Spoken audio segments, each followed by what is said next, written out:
Hi everybody, welcome back to my LinkedIn Lives. I'm Jasmine Navarro, certified wellbeing expert, working with educational institutions and companies, helping them support their family wellbeing challenges. And as you know, every week I interview different experts who make a difference. Today, finally, I'm so excited to be interviewing Katherine. Hi Katherine, thank you so much for coming. Oh, you're welcome. 18 months and waiting. Oh my God, I can't believe it.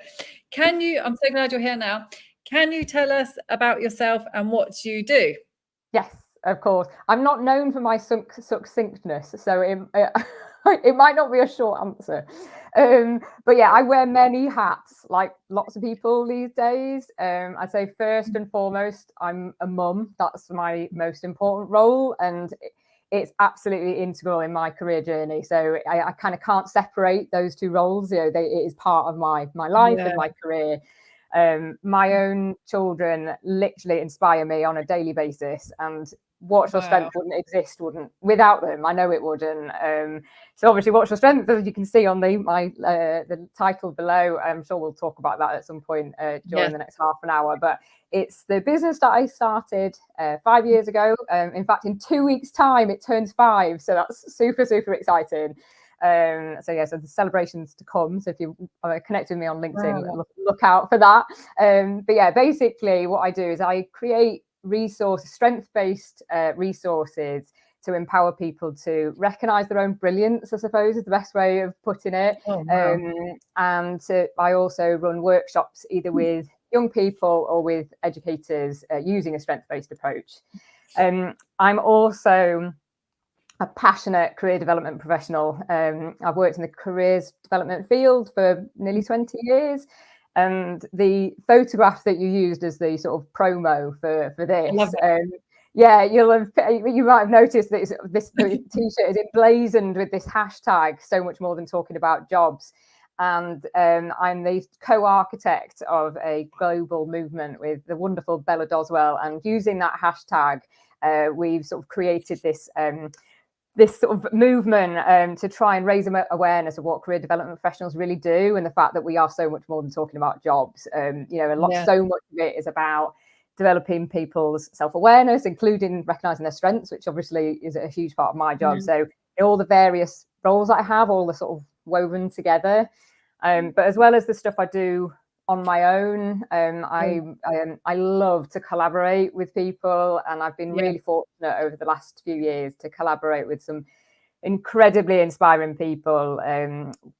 One that jumps to mind is Leanne Hamley, another career development professional, and together we run workshops for educators to encourage them to use creative techniques in their practice when working with young people, and that's something that's really important for me. So I suppose one word I often use to describe what I do actually is a cheerleader. Now, not literally, I do not have pom-poms, but I suppose by using a strength-based approach, I celebrate and cheerlead other people, whether that's young people, whether that's CDPs, or whether it's my own kids. Amazing. Wow. So it sounds like you're a busy bee anyway. So busy. What I love that what you said about is getting people to recognize their brilliance. I was thinking, I need some of that, please. But no, thank you so much, Katherine. It sounds so interesting, and all of your work is so important and so empowering. So today you chose this title, Using a Strength-Based Approach to Empower Young People. Tell us about this and why you chose it for today, please. Yes. So it is, I say for young people, I think actually for all people, but the vast majority of my work is with young people. So that's why, and obviously I know you do lots of work with young people, so that's why I specifically said young people. But actually I would say it's a crucial thing for all of us to do, to take the time to self-reflect and recognize the positive things about ourselves. As humans, we often look through a negative lens.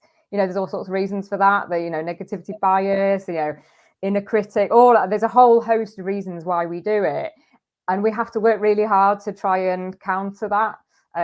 But it's so important for us to live happy, successful lives where we're thriving. It's really important that we're pursuing things and involved in things that are playing to our strengths, literally. So I think it's important that we take the time to recognize what they are. I think absolutely. Yeah, no, definitely. Because if you don't, then it has a knock-on effect of your life, doesn't it? Because if you feel like you're not good at anything, then you're going to act that out as well, aren't you?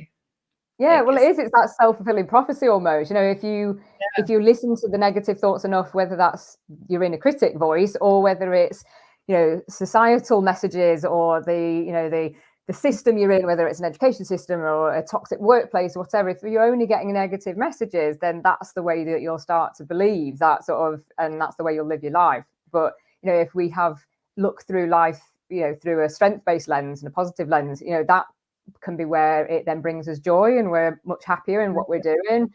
And so where do we start then? Where do we start with this? I guess we're talking about young people. So a strength-based approach. So is it just a case of finding out what your strengths are through different techniques and things like that? Tell us about what it actually.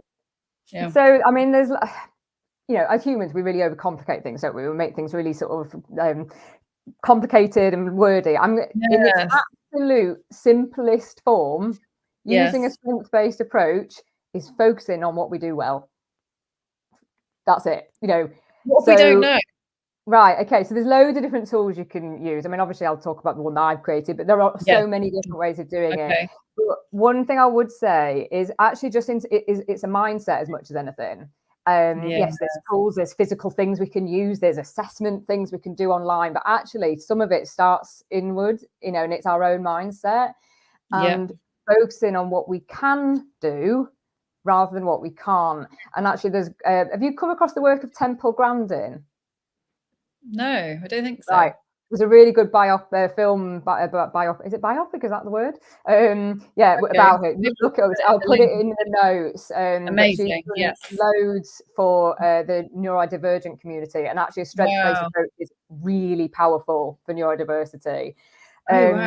Which I'll come on to in a minute. But so there's a quote from Temple which just says there needs to be a lot more emphasis on what children can do instead of what they can't.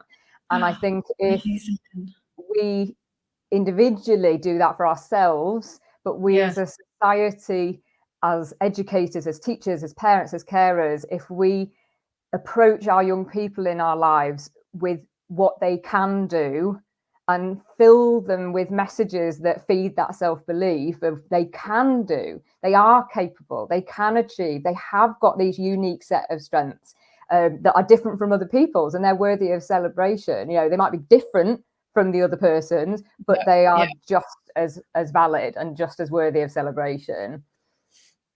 I love that, because that has a knock-on effect, doesn't it? It has a huge knock-on effect. So no, definitely, I completely agree. So tell us about how you do this, because I know you've created something amazing. Tell us about your cards and what you do. Yeah, so I created, so I would say that so What's Your Strength is lots of things now, but what it started as is literally a pack of cards, like it is a pack of cards, literally. And it's a tool to help people recognize their strengths, but rather than just asking the question, what are you good at? Or what are your strengths? And and young people kind of like, you can physically see them kind of retreat from the question. They either find it really cringy or it's just sort of tumbleweed of, I just don't know. What I found through years and years of working with young people is that through asking the right questions, they will tell me their story. They will tell me what they do. And that bit they find quite comfortable. It's like, oh, they enjoy basketball, or they help their nan do the shopping at the weekends, or they're a young carer, or whatever it might be. They'll tell me about what they do. Right. What they struggled to do next was to translate that lived experience into their strengths. So what I could see that as being the problem and the barrier, and that was what I wanted to tackle. Because with my kind of careers advisor hat on, I could see the impact that was having on their ability to make decisions and plan for the future, and their self-belief and their emotional well-being. So that was the kind of the block, that was the thing I wanted to try and tackle. And I love to use any sort of physical resource. I find it really engaging with young people. So cards seemed like an obvious thing. Yeah. And I wanted something where, you know, you could kind of discuss this sort of self-discovery of uncovering, like looking underneath and discovering what your skills are. So that's what I wanted. So the cards essentially are loads of different life experiences, hobbies, things like that, that they do. So they'll say, okay, I play an instrument, and they pick the card that says I play an instrument. Then when you turn it over, they're faced with this wonderful side where it says, wow, your skills and qualities include, and then a whole load of amazing things. So there's this light bulb moment as they turn the card over that goes from, yeah, I play the guitar, to, oh my gosh, that means I'm a creative thinker. That means that I've got self-discipline. That means that I've got good memory. That means I'm et cetera, et cetera, et cetera. And it just gives them that tangible, it tells them, but they're discovering it. And I think for me, I wanted whatever resource I created was that it was empowering. So they were discovering it for themselves. I wasn't sitting there as a parent or as an educator telling them that they were great. You know, you can tell anybody that they're brilliant 1,000 times, but until you believe it here and here, that's when the magic happens. When a young person really believes it for themselves, that's when the magic happens. It's funny how, it's funny how, just as you were saying that, I was thinking that's so true, but it's funny how it's so much easier for us to believe something negative. Yeah, well, it is. I mean, there's evolution's got a lot to be said for that, you know, in terms of literally we've survived as a species because of having that negative frame of mind, you know, and looking at things negatively. But you know, to be able to thrive, we need to see things through a positive lens. There's a brilliant book. I'll put all the notes of things. Yes, please do. Dr. Leah Waters, her name is. She does lots. She's in Australia, and she does lots about strength-based parenting. And there's a great quote in her book that says something like, "Focusing on the negative helps us to survive. Focusing on the positive helps us to thrive." And I think that in a nutshell, it is. And I think, I think this is for anybody, not just young people. We overlook our own strengths for a couple of reasons, really. I'd say one, because sometimes it's just our everyday lives. So it's just things we do every day. So we're not seeing there's anything special because it's just part of who we are. Yeah. And I also think that when it's a strength that, you know, you hear lots of people talking about being in flow these days. No, but when you are doing something that is playing to your strengths and you're in flow, or however you want to describe it, it comes so naturally to you that you don't see it as anything special. You know, you'd look at somebody else and go, oh my gosh, they're so creative, they're so whatever. But they won't necessarily be thinking it themselves because they're just doing it because it's just their thing. And I think we overlook our own strengths because they are so integral of who we are as a person. And I think that's how sometimes we need to really get a light and shine it on ourselves and go, look at what our strengths are, you know, because we don't always see them for ourselves. We just see them in the people we love and care for, but not always ourselves. It's so true. It's so true. Because like you said, because we're living it every day. You don't see it. And I've pointed out things to friends. You know, I've asked them something and they just talk, and they know so much about this topic. I'm like, you're brilliant. Like, you know so much about this. And like, no, I don't know anything. And I'm like, yes, you do. But because it's just come so naturally, they don't even, you're right. I think that's a really good point, actually, because I think when we recognize our strengths, I mean, I've done different activities with students, you know, what's your superpower, things like that. When you actually do realize it, you do feel good, don't you, about yourself? No, absolutely. And I think the thing with strengths is, it's not about saying, you know, it's not feeding into that toxic positivity or saying I'm brilliant at everything. No, it's quite the opposite. It's, you know, it's saying, yes, I might have challenges, there might be things I find tricky, but actually I've got this bank of strengths that I could use to tackle those challenges. So I've got in my, you know, rucksack of strengths, I've got things I can draw upon to actually help me tackle difficult situations or to help me be more resilient. So it's not about saying we don't have weaknesses or ignoring those. It's saying, let's just start from a different starting point. Let's look through a positive lens and see how we can use our strengths. Because when you know you're good at things, then if you like do make mistakes, or you realize you're not good at something else, it's okay, because well, it's okay because I'm good at that. It's not like I'm not good at anything. Yeah. You know, when you're coming from a starting point and a foundation of self-worth and self-belief, so you're actually more willing to step up and take a risk and do something that's out of your comfort zone, because you know, nobody thrives in an environment that is telling that they're rubbish. You know, that is, you know, in an environment. I mean, there might be, I think lots of people have a story of a particular, I know, a person in their, you know, their childhood, or a teacher or whatever, who might have said, "Oh, you're going to amount to nothing," or whatever. Yeah. And that's given them that kick and that drive to succeed. And that one event might have done that. However, to be in an environment or live a life that's surrounded by those messages, you're not going to thrive. So I think, you know, when we are in a position where we have a strong sense of self and what our strengths are, then we can be more willing to go, I'm going to find this hard, but I'm going to do it anyway. Or I'm going to try this new challenge because I know that I can, because I'm feeling good about myself. And I think that's really important. Definitely. And it's okay to make a mistake. And if I'm not brilliant at this straight away. And it's absolutely fine. And actually, it's okay also to say, you know, I'm not going to be brilliant at everything. And again, that's that whole strengths-based approach where you will have one set of unique strengths, somebody else will have another unique set of strengths. And that's what's, you know, when it's done really well, and you hear of, you know, companies or organizations, you know, tackling strengths well, then you'll bring in sort of cognitive diversity, because you'll have different people that bring different strengths to a team. So we don't want everybody to be brilliant at the same thing. You know, why would you try and do everything? Exactly. It stops comparing as well, because it's like, well, it's okay if just because I'm not good at what she's good at doesn't mean that there's something wrong with me because I'm good at something else. It really does stop comparing, because which I think is just evil, to be quite honest. No, absolutely. And I was going to say, just on that point, I had an interesting conversation with my own kids last week about that completely, because they are very, very different.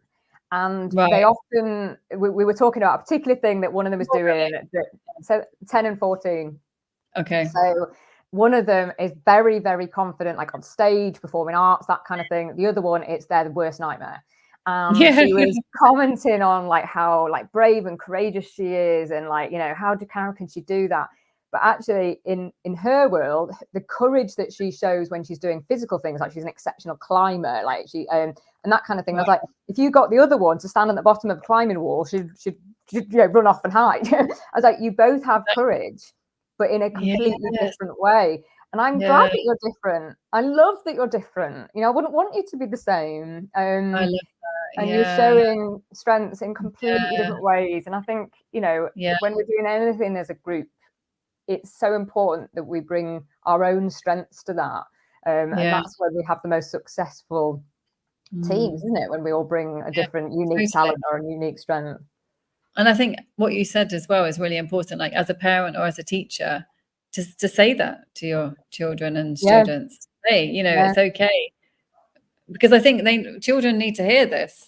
Yeah, I think they need absolutely. Absolutely.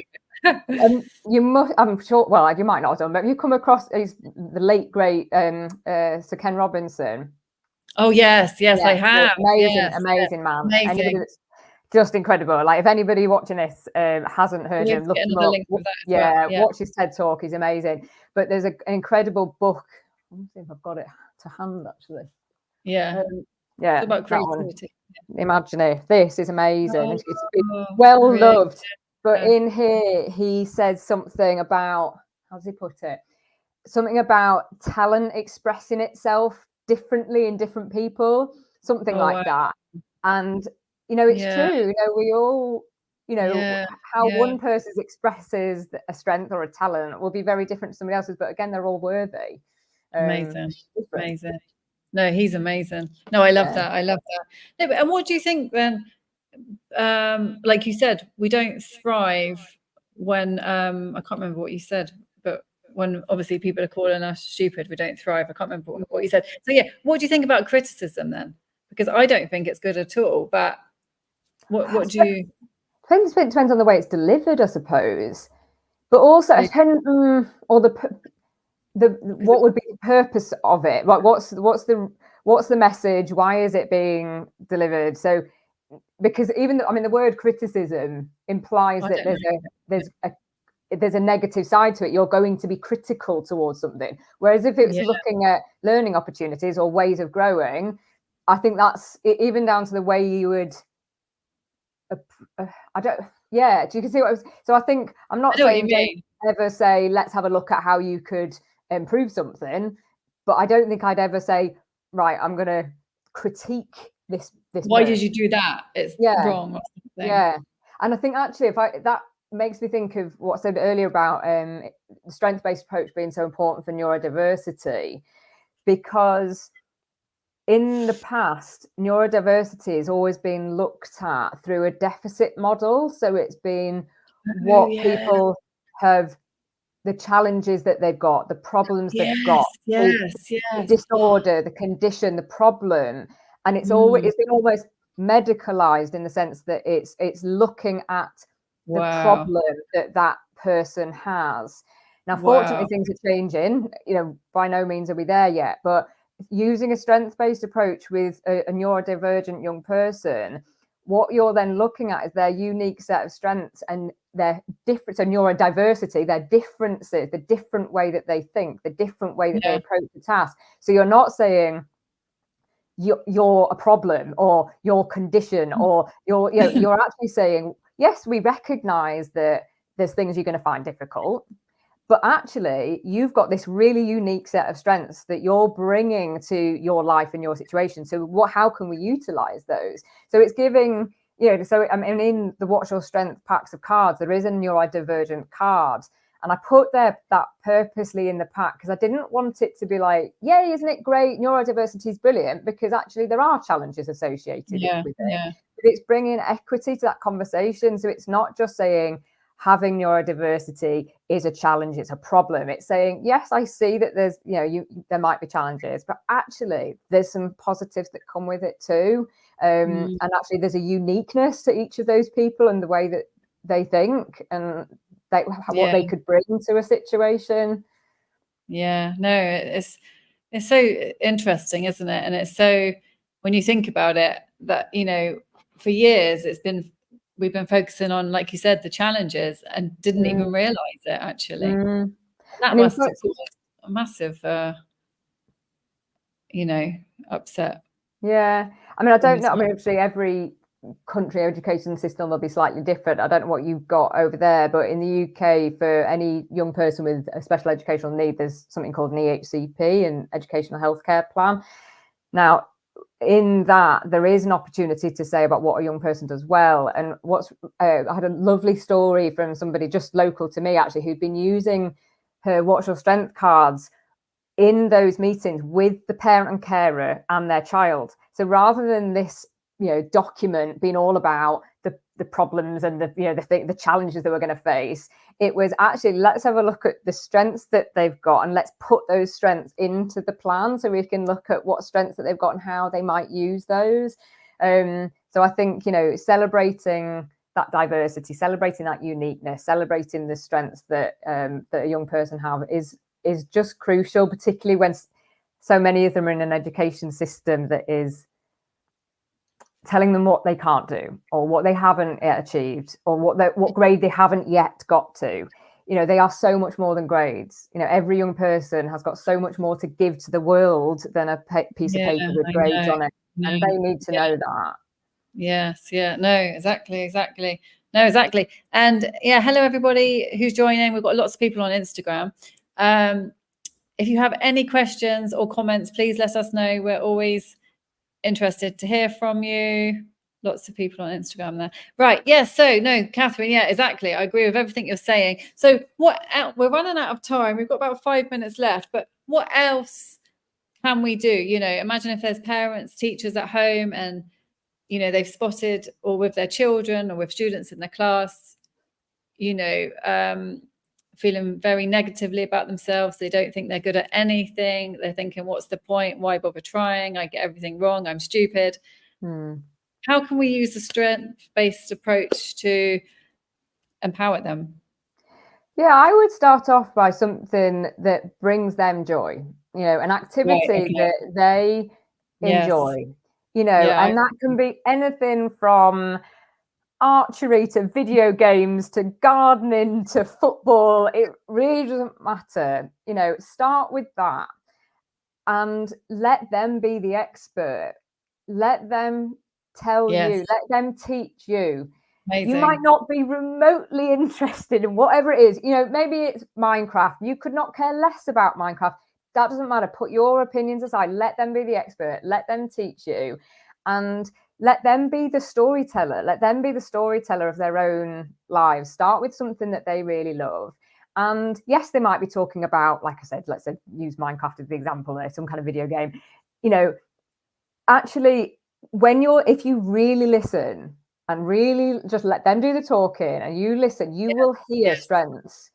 Amazing. Because you will hear them talk about maybe the way they've cooperated with the other players in the game, or maybe that you've heard them talk about the way they've strategized, or the way that they've been resilient or whatever it might be. If you really listen to them telling their story about whatever their hobby is, whatever it is that they enjoy doing, listen out. You'll hear it or you'll see it. If you're a parent, carer, or an educator, and you're observing a young person doing something that they're enjoying doing, you will see a strength. You'll see them being creative or being a problem solver or being, really compassionate. Whatever it is, see it and spot it and tell them. And don't just say, oh, you're great. Oh, aren't you wonderful? Oh, you're brilliant. Tell them the strength. Tell them that you've seen them be a brilliant organizer. Tell them that you've seen them show fantastic problem solving skills. Name the strength. Give them the language. Tell them what strengths they're demonstrating, rather than just saying, you're brilliant, here's a gold star. Tell them be specific. I love that. But how would you get them to believe it? I guess that's a whole nother thing, because they might not, because like with my niece, sometimes, she says she can't do something and I'm like, you are amazing, you are so creative. She doesn't believe, she doesn't listen. But let's just see. Yvonne, hi Yvonne. Yvonne says, very insightful and looking forward to seeing the links. My connection keeps dropping, so I have to go now. Thanks so much. You're so inspirational. Thank you so much, Yvonne. Thank you, Yvonne. So I think, I love what you're saying. Yeah. In terms of your question, one thing I would, you'll have come across this before, where, when you ask somebody, would you say those things about, their best friend, their mom, their sister? So actually, and I'll do that with my own kids. So when my own kids are sort of starting, oh, I'm rubbish. I only got 5 out of 10 in my spelling test. I'm a failure, or whatever it like. Not totally made that up. Whatever random thing that they're saying that they're rubbish, or I'm useless at this. My first question is, if I made that mistake, would you say I was useless? I love it. Every time they say no. Yeah, and then it's a case of giving yourself the same kindness and compassion as you would your favorite person in the world, your best friend, your cousin, whoever it is. You wouldn't speak to yourself. Make sure that inner dialogue is as kind and compassionate as you would do your very favorite person in the world. I think that's such a good example. I've used that a lot, actually. Yeah, would you talk to your best friend like this? And they don't, it takes a while to click. Sometimes they're like, no, of course I wouldn't. Absolutely.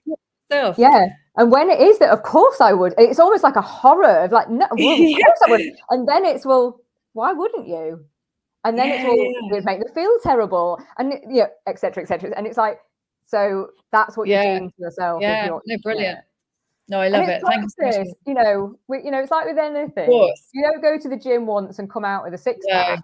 It's every day, I'm afraid. Every day. It's, and and it's not like I skip around the world going, oh, I know exactly what my strengths are. I feel great about myself, because actually there are days when I really struggle with this. Yes. It's practicing, constantly practicing. It is practice, repeat. Yeah, no, thank you so much, Katherine. We could talk about this for a long, long time. I know. We've run out of time. It's been amazing. Thank you so much for coming on. Is there anything else you'd like to say, and how can people find you? LinkedIn is probably the best place. I also do put videos on YouTube from time to time. Amazing. But yeah, and like I said, in 2 weeks there's news of a 5th birthday celebration competition. So yeah, so check out the news for that. So yeah, so either YouTube or LinkedIn or my website, watchyourstrengths.co.uk. Amazing. And all those amazing links that you mentioned, yeah, and your links as well, can you put them on the original post, then people can just click them? Amazing, amazing, amazing. Thank you so much, Katherine. Thank you everybody for joining. Please, if you have any comments or questions, put them in the post or message Katherine or myself directly, and I will see everybody next week for another live with another expert and another topic. Bye.